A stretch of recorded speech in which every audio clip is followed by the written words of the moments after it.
Assalamu ala Rasulillah Sayyidina wa maulana Muhammad ibni Abdillah wa ala alihi wa sahbihi wa man tabi'ahu wa mawala.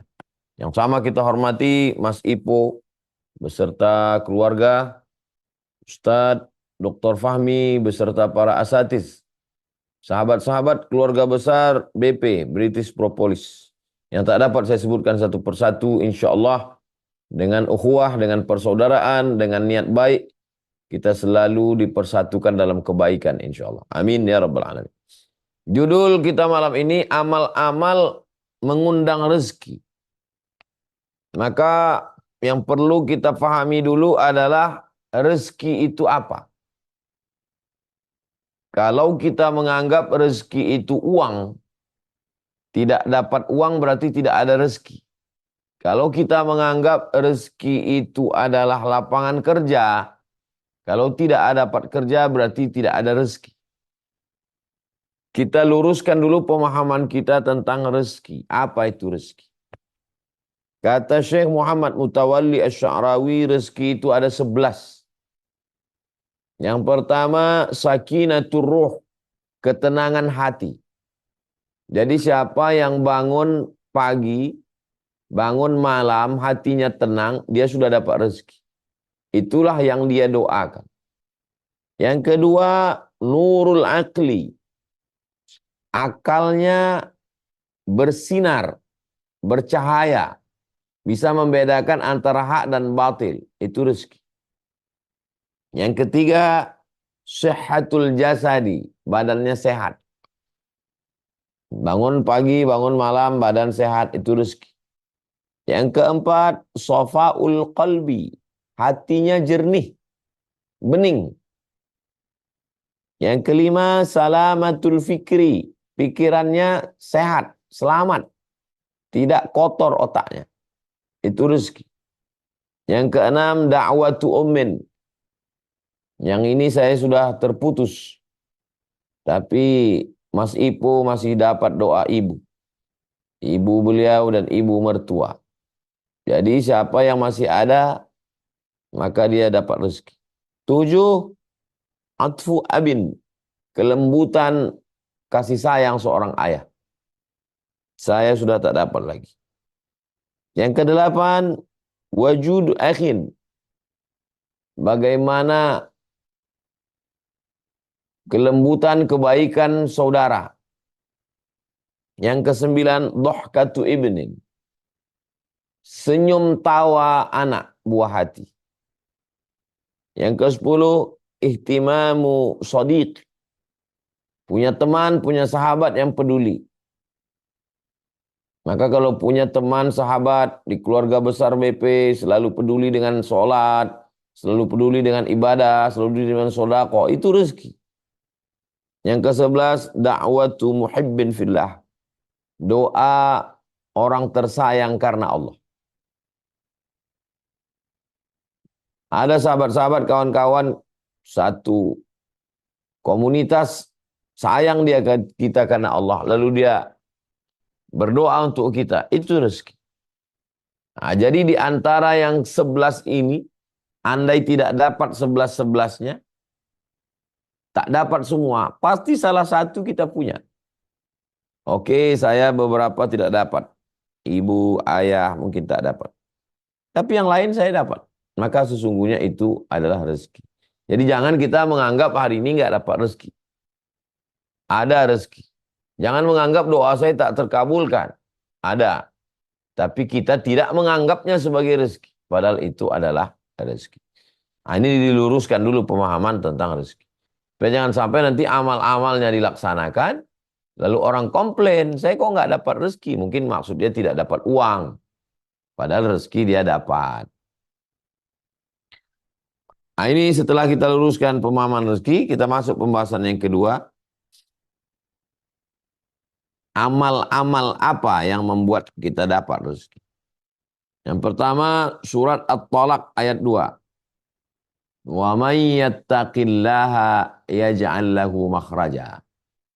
Siapa yang takut kepada Allah, maka Allah beri dia rezeki jalan keluar. Setiap ada problem, masalah hidup, ada jalan keluar. Itu rezeki. Syaratnya takwa. Takwa itu begini. Saya takut hujan, maka saya siapkan mantel. Menyiapkan mantel itu takwa. Saya takut sholat subuh pagi jalan kaki takut dikejar anjing. Maka saya bawa tongkat.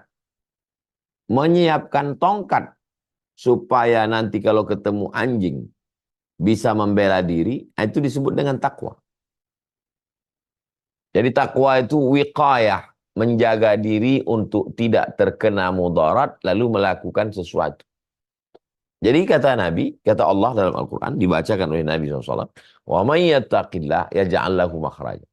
Siapa yang bertakwa, melakukan langkah antisipasi, maka Allah berikan dia rezeki jalan keluar. Ayat berikutnya, wa yarzuqhu min haitsu la yahtasib. Siapa yang takwa kepada Allah, Allah beri dia rezeki dari jalan yang tak disangka. Nah, jadi konsep rezeki ini ada faktor X. Ada kehadiran yang gaib di sana. Rezeki itu gaib. Rezeki apa sarapan kita besok pagi gaib. Nggak tahu kita. Oke lah, orang-orang kaya itu bisa dia jamin. Besok pagi saya akan makan nasi uduk. Oke, bisa. Besok pagi saya akan beli lontong. Besok pagi saya akan sarapan menu nasi mandi, nasi biryani saya beli di Makkah. Bisa dia jamin dengan duitnya. Tapi apakah dia jamin besok dia masih bisa makan? Gaib. Karena nyawa itu sendiri gaib. Maka keyakinan kepada yang gaib itu bagian dari amal untuk mengundang rezeki. Karena Allah melihat keyakinan si hamba itu. Maka wa may yattaqillaha yaj'al lahu makhraja wa yarzuqhu min haitsu la yahtasib. Allah beri dari jalan yang tidak disangka karena Allah juga melihat si hamba itu sesuai dengan prasangka hamba kepada Allah Subhanahu wa taala.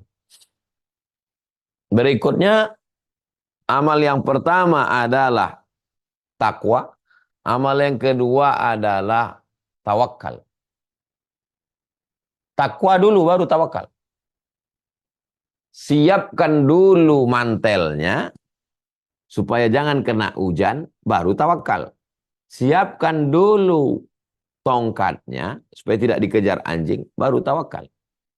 Ternyata setelah disiapkan mantel, basah juga, takdir. Berarti Allah ingin. Tanpa menyiapkan mantel, tanpa menyiapkan tongkat, dengan gagah berani masuk ke hujan lebat, ke malam yang gelap, ke pinggir hutan. Itu namanya bukan tawakal, itu nekat. Tidak dibenarkan dalam ajaran Islam. Islam ini agama yang rasional. Bagaimana Nabi SAW ketika akan masuk ke perang Badar, strategi, tawakal. Dari mulai menyusun barisannya, disusun menghadap matahari tenggelam. Supaya musuh menghadapi matahari terbit. Kalau musuh menghadapi matahari terbit, maka dia sudah kalah 1-0 karena matanya silau. Kalau mata musuh silau, pasukan Nabi menang 1-0. Berkemah di dekat persediaan air. Sahabat bertanya, ya Rasulullah, di mana kita berkemah? Apa turun wahyu? Kata Nabi, nggak ada wahyu turun. Kalau gitu kita kemah dekat oase, dekat air. Berkemah di dekat air sudah 2-0. Karena musuh haus. Kalau musuh haus, dia udah kalah duluan. Strategi. Itu namanya takwa. Takwa itu bagaimana supaya kita nggak haus? Berkemah dekat air. Bagaimana supaya kita matanya tidak silau? Pasang barisan ketika tempat matahari terbit. Itu namanya takwa. Jadi takwa selalu diartikan takut pada Allah. Betul. Tapi dengan langkah-langkah yang jelas, real. Itu disebut dengan takwa. Berapa pasukan ini? Pasukan yang mau dihadapi ini berapa orang? Nggak ada yang tahu pasukannya berapa. Sehingga kita tidak bisa ukur kekuatan. Nabi itu cerdas. Siddiq, amanat, tabligh, fatana. Cerdas. Intip mereka ambil air minum. Tangkap tukang masaknya. Tanya, berapa jumlah pasukan? Kata tukang masak, saya nggak tahu. Saya masak aja. Dari tukang masak itu Nabi bisa tahu berapa jumlah. Berapa ekor kambing yang kau masak, berapa ekor onta. Sekian-sekian. Kalau sekian kambingnya, sekian ontanya, berarti sekian pasukannya. Kalau sekian pasukannya, berarti begini strateginya. Itu takwa namanya. Jadi, memahami takwa secara utuh. Takwa menyebabkan turunnya rezeki. Kenapa? Berstrategi. Setelah itu bertawakal. Kalau orang bertawakal, jiwanya tenang. Kalau jiwanya tenang, hatinya khusyuk. Tidak seradak seruduk. Disitulah turun rahmat Allah Subhanahu wa ta'ala. Yang ketiga, Fakultu astaghfiru rabbakum, surat Nuh ayat 12, ayat 10 sampai 12. Fakultu astaghfiru rabbakum innahu kana ghaffara. Istighfar. Amal yang ketiga adalah istighfar. Allah cuma minta satu. Istaghfiru rabbakum. Tapi berapa balasan yang diberikan Allah? Innahu kana ghaffara. Yursilis sama alaikum mudrara. Wa yumdidkum bi amwalin wa banin. Wa yaj'al lakum jannatin. Wa yaj'al lakum anhara. 6 rezeki diberikan Allah untuk satu amal. Amalnya cuma istighfar. Tapi balasannya 6. Ghaffara, dosamu diampunkan. Rezeki. Yursilis sama alaikum midrara, turun hujan lebat. Rezeki. Wa yumdidkum bi amwalin, kamu dapat harta. Rezeki. Wa banin, dapat anak. Rezeki. Wa yaj'al lakum jannatin,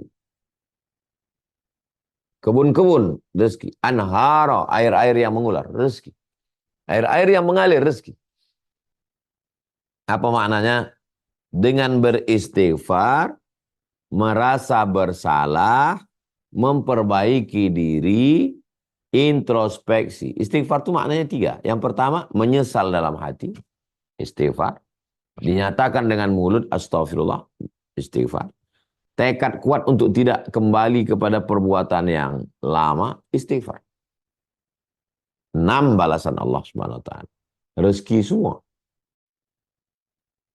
Orang yang tidak merasa bersalah pada perbuatan salah, enjoy, ciri psikopat. Jadi sekarang kita banyak menghadapi orang-orang sakit. Bukannya merasa bersalah, malah merasa benar, menyalahkan orang lain, psikopat. Cobalah tulis, psikopat, enter. Lihat apa definisi psikopat, apa ciri-cirinya. Jangan-jangan kita di situ. Tidak merasa bersalah. Kita sebagai muslim selalu merasa bersalah. Jangan-jangan ini salah saya. Yang lebih mengerikannya, jangan-jangan usaha ini gagal karena dosa saya. Nauzubillah. Pertama, takwa. Kedua, tawakal. Ketiga, istighfar. Keempat, wa idza quri'al Qur'an, kalau Al-Qur'an dibacakan, fastami'u lahu. Fastami'u lahu, dengar baik-baik. Wa ansitu. Wa ansitu, diam, la'allakum turhamun. Turun rahmat. Turun rahmat maksudnya turun rezeki. Dengan mendengarkan bacaan Al-Quran. Membaca Quran, membacakan Quran, mendengarkan bacaan Quran, Itulah kenapa di awal hari diawali dengan baca Quran. Fatihah, Qul huwallah, Al-Falaq, An-Nas, awal Al-Baqarah, ayat kursi, ujung Al-Baqarah. Supaya apa? Supaya turun rahmat, turun rezeki. 4. 5. Barik li ummati fi bukuriha. Mengawali sesuatu lebih awal. Melakukan aktivitas bukur. Bukur maksudnya lebih awal. Ada yang jam 3, ada yang jam 3, ada yang jam 2. Siapa yang lebih awal, dia yang paling banyak dapat rezeki. Siapa yang mengamalkan ini sekarang? Yang mengamalkan ini sekarang orang tak Islam. Mereka yang bangun lebih awal. Orang Islam bangunnya kesiangan. Rezekinya sudah dipatuk ayam. Diterkam kucing. Tak dapat apa-apa lagi dia. Padahal Nabi mengatakan, barik li ummati fi bukuriha. Berikan pada berkah. 6. Yadullah ma'al jamaah.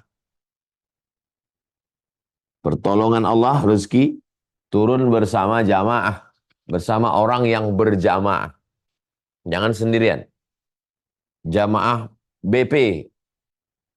Selalu kalau udah disebut jamaah, jamaah pengajian, jamaah zikir, jamaah sholat. Padahal di situ adalah jamaah umat Islam yang solid.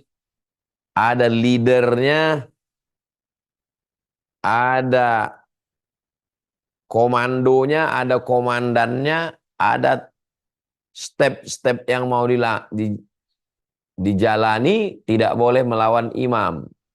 Ju'ilal imamu liyutamma bih. Imam itu diangkat untuk diikuti. 7.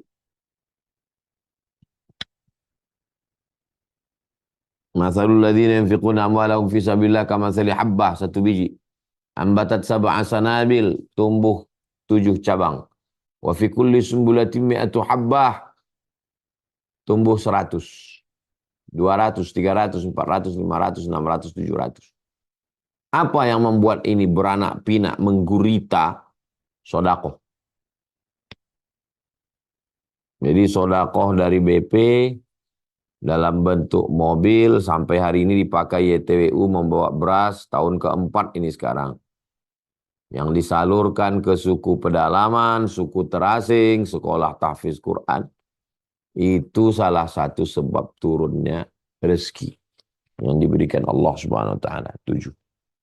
8. Man ahabba yusatalahu fi rizqihi. Siapa yang mau dilapangkan rezekinya. Wa yunsa'alahu fi atharihi. Mau dipanjangkan umurnya, rezeki juga. Falyasil rahimahu, hendaklah dia menyambung tali silaturahmi. Kalau orang barat menyebutnya namanya network. Mereka lebih kepada worknya, network. Kita lebih pada rahimnya. Itu siapa itu? Itu network saya. Kerjasama dalam pekerjaan. Tapi Islam lebih pada silaturahim saya. Itu keluarga saya. Yang diikat itu lebih pada network. Yang diikat itu rasionalitas akal. Tapi kalau sudah silaturahim, perasaan, hati, emosional. 9. La yaruddul qada illa du'a. Tidak ada yang bisa merubah takdir kecuali doa. Termasuk takdir rezeki berubah disebabkan oleh doa. Maka minta kepada Allah Subhanahu wa taala. Itu penjelasan tentang apa rezeki, jangan persempit makna rezeki. Kemudian beberapa amalan-amalan yang mengundang rezeki, lebih kurang 9 poin. Itu yang dapat saya sampaikan pada kesempatan ini. Saya amat sangat berbahagia bisa dilibatkan oleh Mas Ipo, Ustadz Fahmi beserta para asatis yang selama ini kita hanya ketemu di grup-grup video saya yang dikirim suara dan lain sebagainya. Malam ini kita bisa bertatap muka walaupun melalui kajian online. Mudah-mudahan kita semua istiqamah. Mohon maaf atas segala kesilapan, kehilapan, kekurangan. Mudah-mudahan kita terus bersemangat karena orang bisa hidup 3 bulan kalau tidak ada gandum, tidak ada beras, tidak ada padi, tidak ada jagung. Orang bisa hidup 3 hari kalau tidak ada air putih. Tapi orang hanya bisa hidup 3 detik kalau kehilangan semangat. Semangat itu dari dalam. Semangat itu datang dari diri kita sendiri, mendapatkan ilham dari Allah SWT. Dan mudah-mudahan kajian malam ini membuat kita lebih semangat, lebih memaknai rezeki, lebih mengedepankan amal-amal, sehingga rezeki yang kita peroleh itu rezeki yang halal dan thayyibah, berkah dipakai untuk menolong agama Allah Subhanahu wa taala.